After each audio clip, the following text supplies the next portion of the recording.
Hello, everybody. This is going to be a quick video over the ActorObserver Effect. All right, and so first I want to direct you to my videos about attribution and about correspondence bias, also known as the fundamental attribution error. All right, so watch those first and then come back to this one. Now, the ActorObserver Effect is almost like, well, when we're talking about the correspondence bias or attribution, we're talking about how we attribute why others are doing what they are doing, okay? But we also use some of the same mechanisms to figure out why we're doing what we're doing. So how we attribute our own behavior, okay? And so one of the big differences, though, is that when we're attributing our own behavior, we have a lot more information about us than we have about other people. And we also have more skin in the game, all right? With others, unless they're a friend, we don't really, it's largely inconsequential whether we evaluate them positively or negatively, because we're probably not going to interact with them much. But when it comes to us, we're interacting with ourselves every day, all right? And so we have all those motives, those fundamental motives about the self, that come into play. One of those is our esteem regard motive. All right, we want to think of ourselves positively. So this leads to a couple of different effects. First, so let me separate it out. First, we've got two things.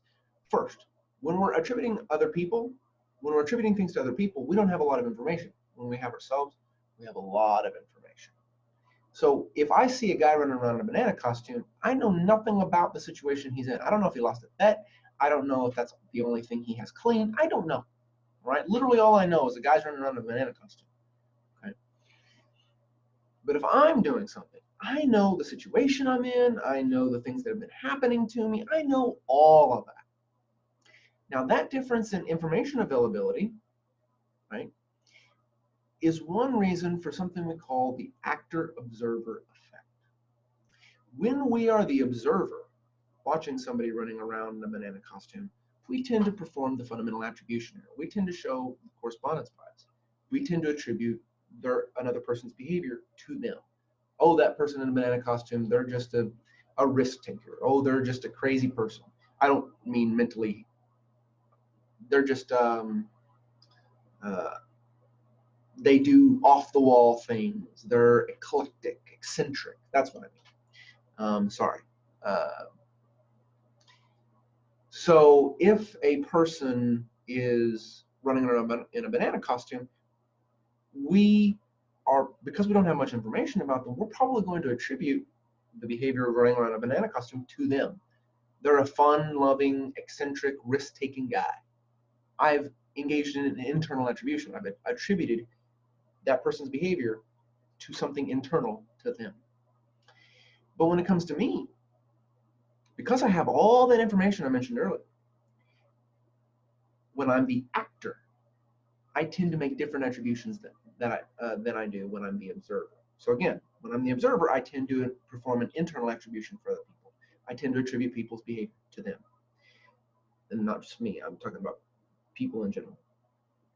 But when we're the actor, when we're trying to attribute our own behavior, we tend to perform external attributions. We tend to attribute our own behavior to external sources. That is, of course, unless the behavior I'm trying to attribute says something good or bad about me. Then things change. So let's set that aside for just a second. All right. So in general, when I'm attributing other people's behavior to them, when I'm attributing other people's behavior, I attribute it to them. And when I'm attributing my own behavior, I attribute it to my situation. Internal attribution for others, external attribution for myself. So more generally, people attribute other people's behaviors to those people and attribute their own behavior to their situations. That's the actor-observer effect. But when the behaviors that we're trying to attribute about ourselves say something bad or good about us, suddenly that esteem and regard motive that I mentioned earlier comes into play. Now, whether I attribute my own behavior to my situation or to myself, whether I perform an external attribution or an internal attribution depends upon whether that behavior is a good behavior or a bad one. If it's a good behavior, if it's a behavior I want attributed to me, then I'm probably going to perform an internal attribution. But if it's a behavior I don't want attributed to me, it's a bad behavior, then I'm probably going to perform an external attribution. This is called a self-serving bias. All right. So we have the actor-observer effect, which just refers to, in general, we perform internal attributions for others and external for ourselves. But when the behavior we're trying to attribute is something good or bad, like doing well on a test, right? That says something, that could say something good about you.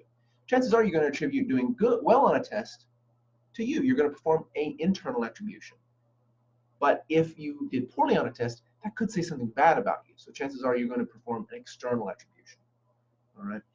That's a self-serving bias. So we've got two different ideas here, actor-observer effect and the self-serving bias.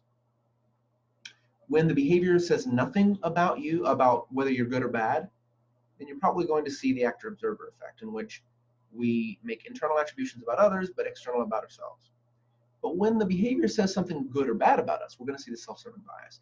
We perform an internal attribution if the behavior is good, and therefore can say something good about us, but an external attribution when the behavior is bad and can say something bad about us. All right? All right. And there we go. That is that. All right? That is the actor-observer effect and the self-serving bias. As always, if you have any questions, please send them my way, but if not, have a great week, and I'll see you later.